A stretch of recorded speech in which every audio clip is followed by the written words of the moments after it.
বিভিন্নজনৰ দান বৰঙণি ত্যাগৰ বিনিময়ত আৰম্ভ হৈছিল। আজি 61 বছৰ বয়স পালোহি আমি। 61 বছৰ বয়সত বিশেষ কাৰণবশত আজি সোণালী জয়ন্তী আমি পাতিছোঁ। ইয়াত বিদ্যালয়ৰ প্ৰতিষ্ঠা কালৰে পৰা সকলোৰে ত্যাগ আছে। বিদ্যালয়ৰ ভূতপূৰ্ব ছাত্ৰ ছাত্ৰীসকলৰো বিশেষ ত্যাগ স্বীকাৰ আছে আৰু এইখিনিয়ে এটা নতুন দিনৰ সূচনা কৰিব লৈছে আৰু খুব আশাবাদী আমি এই অনুষ্ঠানে স্থানীয় সাংসদ বিধায়ক সকলোকে সাঙুৰি আমি আগবাঢ়িছোঁ।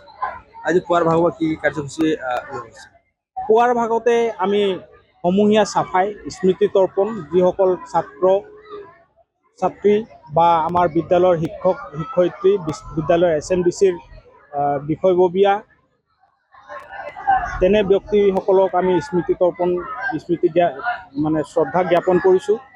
পতাকা উত্তোলন হৈছে 61 বছৰ উপলক্ষে সোণালী জয়ন্তী বৰ্ষ উপলক্ষে পতাকা উত্তোলন হৈছে। তাৰ পাছত ছাত্ৰ ছাত্ৰীসকলৰ গুৰু সেৱা পৰ্ব ইতিমধ্যে শেষ হৈছে। ছাত্ৰ ছাত্ৰীসকলৰ তেওঁলোকৰ অন্তৰংগ আলাপৰ মুহূৰ্ত আছে। অহাকালিলৈ বিদ্যালয় পৰিচালনা সমিতিৰ সহযোগত এই আয়োজন হোৱা আয়োজক সমিতিয়ে বহুখিনি কাম আগবঢ়াইছে। সেইমতে নিৰ্ধাৰিত কাৰ্যসূচীতে অহাকালিৰো দিনজোৰা কাৰ্যসূচী আছে। প্ৰাক্তন ছাত্ৰসকল ক'ৰ পৰা আহিছেগৈ আৰু ভাৰতৰ বিভিন্ন ঠাইত এইখন বিদ্যালয়ৰ কোনোবাই নেভিত, কোনোবাই এয়াৰফ'ৰ্চত, কোনোবাই ভাৰতীয় সেনাত, বিভিন্ন পৰ্যায়ত কোনোবাই হয়তো তামোল দোকান এখনো দি আছে, কোনোবাই গেৰেজৰ মেকানিক হৈছে, কোনোবাই বিভিন্ন ব্যৱসায় কৰিছে। বিভিন্ন প্ৰান্তৰ ল'ৰা ছোৱালী আহি আজি একত্ৰিত হোৱা বুলি আমি জানিব পাৰিছোঁ আৰু তেওঁলোকক আমি বিদ্যালয়ৰ পৰিচালনা সমিতিৰ তৰফৰ আন্তৰিকভাৱে আমি আদৰণি জনাইছোঁ।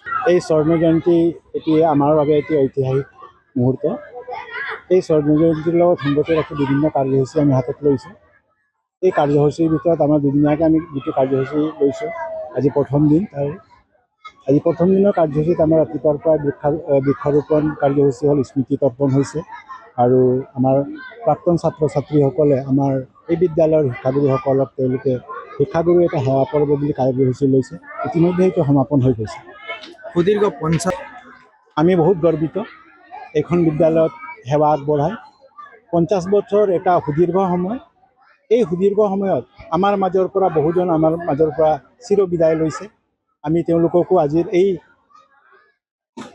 মহত্বপূৰ্ণ যিটো আজি আমাৰ অনুষ্ঠান, এই অনুষ্ঠানৰ যোগেদি তেওঁলোকক আমি স্মৰণ কৰিছোঁ আৰু তেওঁলোকৰ আত্মাই চিৰশান্তি লাভ কৰক বুলি আমি আমাৰ বিদ্যালয় পৰিয়ালৰ পৰা আমি তেওঁলোকক শ্ৰদ্ধাঞ্জলি অৰ্পণ কৰিছোঁ। যিকোনো খবৰৰ বাবে যোগাযোগ কৰক আমাৰ এই নম্বৰত 9181 307 221।